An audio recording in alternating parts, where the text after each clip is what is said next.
Before this upload begins, don't forget our Bronco giveaway is live and almost over because I did not advertise this Bronco at all. I was gone from YouTube. This will be by far our smallest one. You're crazy if you don't get entered for this one. Sending out the TRX with a bang, so every $1 that you spend on the website gets you 5 entries to win the TRX and the Bronco. It ends at the end of March. The countdown timer is on the website. It ends at the end of March, which is it's very, very soon. Okay, so good afternoon, guys. Welcome to the channel. Hope you guys are having a great day. Today is going to be the conclusion to the Viper saga, which has actually been a really fun video series and quite an adventure. Guys, another day, another flight. What is this? Oh my God. Is your camera ready? Oh, she is not happy. She's not happy.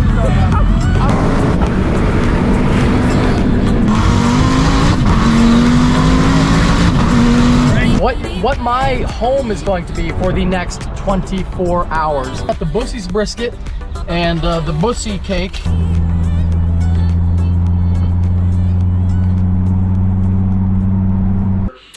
So I guess I'll start out with the footage I have from the next day. So you saw the last upload was me on the journey home, and it ended with kind of a, well, it was kind of like a cliffhanger. So let me start with the footage that I have from after that cliffhanger. Sadly, the trip for the Viper and the trip is over. And this was honestly my fault. You know, I shouldn't have taken a new build this far, you know, from Texas to PA, halfway across the entire US. That's a very long drive, but I thought, you know, it would make a great video and it would be fun. Not the type of thing I normally do, and it really was. It was a long drive, but I was having a great time. The car was doing flawless. And then about 20 miles south of here, kind of southwest of here, it just shut off while I was driving. And, you know, just shut off, wouldn't turn back on. Right now it's doing this. If I go to start it, like everything works. Turns on, but yeah. So that would mean to me dead battery, but it was cranking before, and I tried it about 3 or 4 times and now it just does that. So I guess it doesn't have the battery power to try anymore. But I looked under the car, everything's okay. There's nothing, you know, no oil or anything. So it's not, I think the car is completely fine. I think it's something dumb. I am halfway. I'm halfway from Texas, from Calvo, and I'm halfway to home.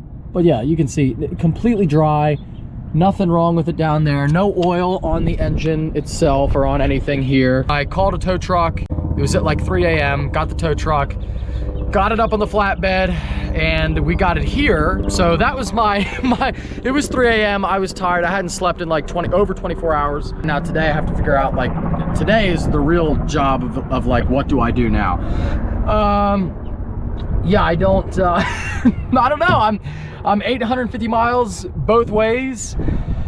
Dang. When the car stopped working, I don't have any footage from the GoPro because the GoPro is so bad at night, there's like no point in filming with it. But I did get a few pictures. So yeah, cruising along, I think I explained most of this, but cruising along in gear, totally fine, about 75 miles per hour, as I had been the whole time. And again, up until this point, the car was working perfectly. I don't have a single complaint, nothing that would indicate there was a problem. And then the car just shut off. You know, it made like a kind of a pop sound and then shut off, but not a pop sound in the way that like I thought something exploded, because I've had that, you know, I've blown up a motor, I've blown up a diff. I never, you know, had a sound like this. So I was pretty sure it wasn't any type of catastrophic failure. It was a pop sound, but not like, oh no, my engine is gone sound. So pulled off the side of the road and I came to a stop a little bit before the exit ramp there, exit 52 in the middle of nowhere outside of Jackson, Tennessee. There I am, 3 a.m. I'm about 750 miles into the trip from Calvo and about 850 from home. So I'm pretty much like smack dab in the middle at 3 a.m. So you can imagine that I was a little bit like, I was like, man, this sucks. So I called a bunch of tow truck places. I must have called 10, 15, couldn't get through to anyone. Nobody had I mean, a couple people answered, And it was like, it said on Google, like 24-hour towing. They would answer and I would say like, hey, I'm on exit 52, can you help me? And they'd be like, oh, we don't have a truck now. It's like, well, then why are you answering the phone? I didn't, that happened like 4 times. So I really don't understand. It's almost like just to troll you, like, hello? Yeah, I need help. Well, we can't help you. Then why even answer the call if you know you're a towing company? But anyway, so I finally found one that the guy came out, he showed up in about 15 minutes and he got the Viper loaded up onto the flatbed. Wasn't too pretty because, it did scrape a little bit, but I was kind of desperate at this point. So the lip of the car did scrape. But you can buy a new one of those, so it wasn't a huge deal. So I looked up, I was like, what's a nice hotel at Fairfield? Nearest one was about 20 minutes north. So I booked a room there and we got it there and then we dropped it off in that parking spot where you saw the footage. And that was the night. And then the next morning, so I had to get some sleep. I was awake for well over 30 hours, incredibly tired. And I was like, all right, let me at least get 4 hours of sleep and I'll deal with this in the morning. So I got to bed, it was about 6 a.m. And I woke up then at about 10 and I started calling long distance towing places. And the first one I called actually was that Wally's. And I said, hey, do you guys offer long distance towing? And she said, sure, where are you going? And I was like, man, this is either gonna go well or really bad. So I said, well, it's gotta go back to Texas. And she said, yeah, we can do that. All right, guys, well, GoPro's dead because I didn't expect this to be this long, but the Viper's here at the Fairfield. Getting up on the tow truck right now. And it'll be going back to Calvo. So they'll figure it out, see what's going on with it. But yeah, it looks great. The good news is the car looks fantastic. The car looks absolutely beautiful. Park and brake off and in neutral. If you don't mind, I'm gonna ask you just to ride your brakes just a little bit, just enough to keep the cable tight, okay? Gotcha. Here we go.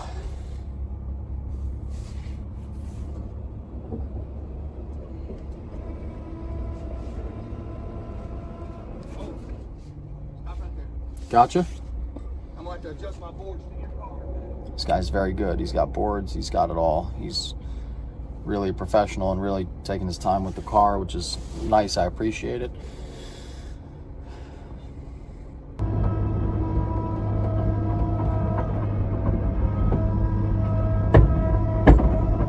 Wow, didn't scrape the diffuser or anything.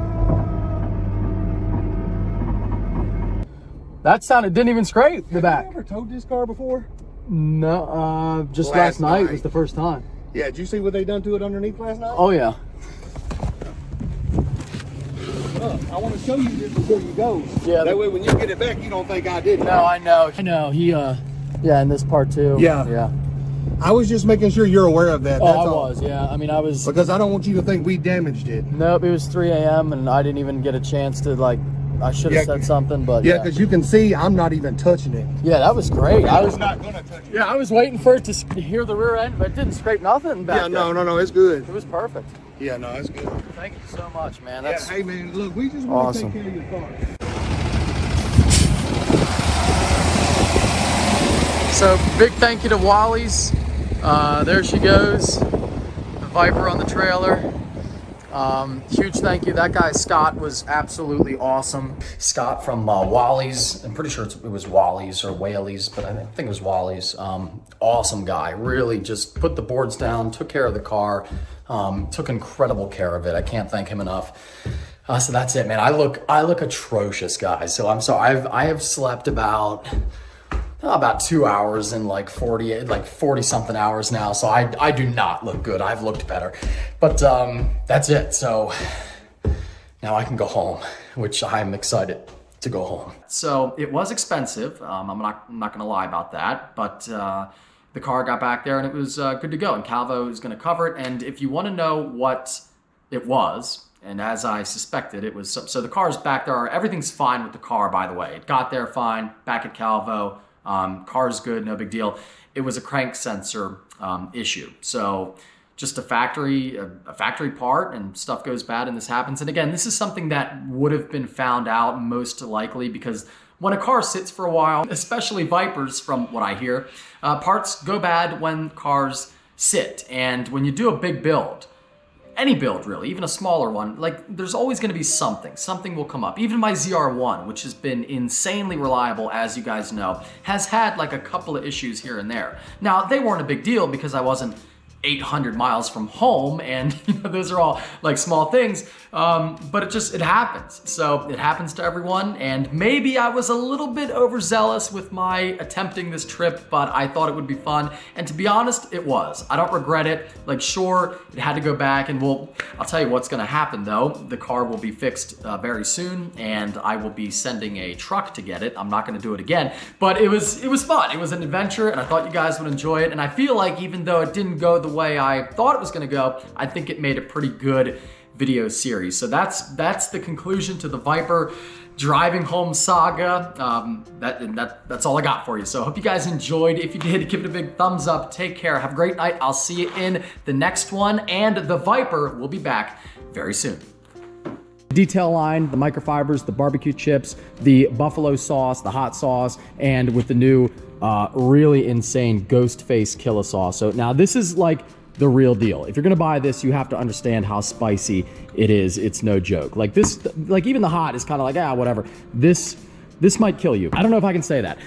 The gun evolution shirt, my personal favorite. All the military rifles, all the way from like an original musket to a brand new kitted out M4. We've got the I can fix that, and we did that stickers. We have our t-shirts. Now 100% of the proceeds from this shirt go to our next round of Ukraine donations if you would like that one. And we've got the new tan come and take it with the kind of leaf pattern on there. Super cool. New OD Green Mandate Freedom and the LGB. Got our super cool come and take it tumblers, got the hand soap, got little flag patches, something small, our new dog toys. If you got some pets, some dogs, we love those as well. Got tennis balls, frisbees, the wallets, the koozies. We've got a lot of cool stuff, and it all counts for you to win the TRX and the Bronco. So you get entered for both. Every $1 spent equals 5 entries for the TRX in the back and the Bronco. $1, 5 entries for both. 10 entries in total, and it ends at the end of this month. Countdown timer on the website. Our smallest, shortest